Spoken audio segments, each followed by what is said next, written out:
ఏమండే ఈ డీసీపీ గారు కొంప మీదకి తెస్తాడేమోనండి. నువ్వు అనుమానాలతో టైం వేస్ట్ చేయకు. ఆ చచ్చిపోయిన ఇంజనీర్ స్థానంలో వెంటనే మన మనిషిని అపాయింట్ చేయాలి. అన్నట్టు జ్ఞాపకం వచ్చిందండి, మా బామ్మర్ది ఒకడు ఇంజనీరింగ్ 3వ క్లాస్ లో పాస్ అయ్యి ఉన్నాడండి.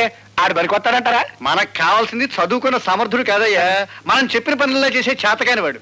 మరి డ్యాములు కడితే లటక్కన కూలిపోయింది అనుకోండి, అప్పుడు నీకేం నష్టం అయ్యా?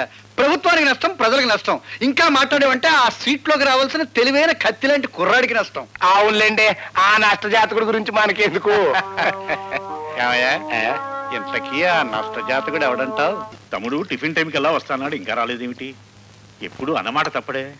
యు ఆర్ కరెక్ట్ అన్నయ్య, నీ తమ్ముడు ఎప్పుడు మాట తప్పడు. కానీ నువ్వే సెంటిమెంట్ తప్పి లతా నేను లేకుండా టిఫిన్ చేయడానికి సిద్ధపడిపోతున్నావు. అబ్బే ఏది ఇప్పుడే. కూర్చో తమ్ముడు కూర్చో. అమ్మాయి లత. అన్నయ్య, లతను చాలా గారాభంగా పెంచుతాం.